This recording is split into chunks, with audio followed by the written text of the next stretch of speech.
တဲလေးရေထားတော့ဟေ့9နာရီခွဲပြီစုရေထားတော့လို့ပြော 2,000 years later. မဆူဆူထားတော့လို့ပြောနေတာအေးထားပါတော့ဟာ哎呦我的妈！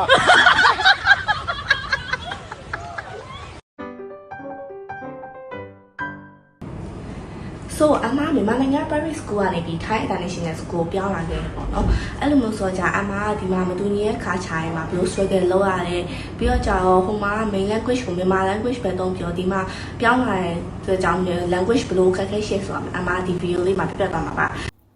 မြန်မာနိုင်ငံ International School ကနေပြီး Thai International School ပြောင်းလာတာ language barrier ကိုတိတ်ပြီးခက်ခဲမရှိပါဘူးဒါပေမဲ့ Never Private School ကနေပြီးတော့ကြာတော့ Thai International School ပြောင်းလာတဲ့အချိန်မှာ language barrier ရောအခြား challenge တွေရောအများကြီးကိုကြုံခဲ့ရတယ်။ဘာသာစကားအသစ်ရောတငယ်ချင်းအသစ်ရောတင် जा မှုစနစ်ကလည်းအသစ်တွေပေါ့နော်။ဘာလို့ကြာလဲအသစ်နဲ့ဒီခါချာရလည်းမတူကြတော့စိတ်လှုပ်ရှားမှုရောမွေးနေမှုရောအထီးကျန်မှုရောပါပေါ့နော်။တနေ့တာအတွက်ပထမဆုံး struggle ဖြစ်တဲ့အပိုင်းအောင်အဲ့ရအစောကြီးထားတာပေါ့နော်။အမက school van ကျွေးနေအောင်ရောက်ဖို့ရထားနေတစင်သွားရဲပေါ့နော်6ခွဲလောက်အရောက်သွားဖြစ်တဲ့အတွက်အမ9နာရီခွဲလောက်ထားရဲပေါ့နော်နောက်တစ်ခုကအမရဲ့ speaking skill ပေါ့နော်အမလည်းငယ်လေးကအင်္ဂလိပ်စာအများကြီးလာခဲ့ပေမဲ့ English က daily use မဟုတ်ခဲ့တဲ့အတွက်ဆရာကြီးနဲ့တကယ်ချင်းနေရော communicate လုပ်တဲ့အခါမှာတော်လေးကို struggle ဖြစ်ခဲ့တာပေါ့နော်အမကကိုယ်စိတ်ထဲမှာစနစ်ဆွဲချတဲ့ဘလို့ပြန်ပြောရမယ်ဆိုတာသိနေခဲ့ရမှာပဲစကားတစ်ခုထပ်ဖို့တော်လေးကိုခင်းခဲ့ရနောက်တစ်ချက်ကတော့တင်ကြရေးပိုင်းမြန်မာ government curriculum ကနေပြီးတော့ British curriculum ကိုရုပ်သိမ်းစီပြောင်းသွားတဲ့အခါမှာစာအုပ်လည်းမျိုးတော်လေးကိုခင်းခဲ့ရပေါ့နော်ဆရာကြီးနဲ့ရောတကယ်ချင်းနေရော communicate လုပ်တဲ့အချိန်မှာကိုပြောရရောဘိုးဝင်နားလဲပါမလား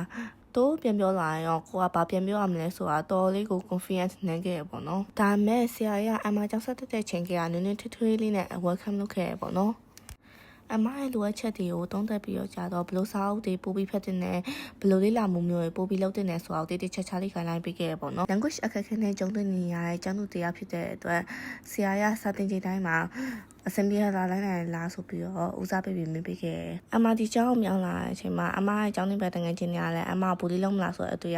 အမအကြောက်ဆုံးတဲ့တစ်ချက်ပေါ့နော်ဒါမဲ့အမရဲ့တငယ်ချင်းတွေကအမကျောင်းနေတယ်လို့မဟုတ်ခဲ့ဘူး class တစ်ခုလုံးကအမအောင်နည်းနည်းထွေးနဲ့ welcome လုပ်ခဲ့ကြရပေါ့နော်ဆိုတော့အမလည်းအချိန်တော်လေးတွင်မှာပဲတုံးနဲ့တရားဖြစ်သွားခဲ့ပါတယ်ခါချ live activities တွေကိုတင်းမလောက်ရကလည်းတငယ်ချင်းတွေနဲ့တရားဖြစ်သွားစေရဲ့အချက်ထက်တစ်ချက်ပေါ့နော်အမကအခုဆိုရင် grade တွေလည်းအရင်ကောင်းလာပြီးတော့ class တစ်ခုလုံးနဲ့ရောအခြား senior တွေနဲ့ပါအရင်နဲ့တငယ်ချင်းတွေဖြစ်နေပြီပေါ့နော်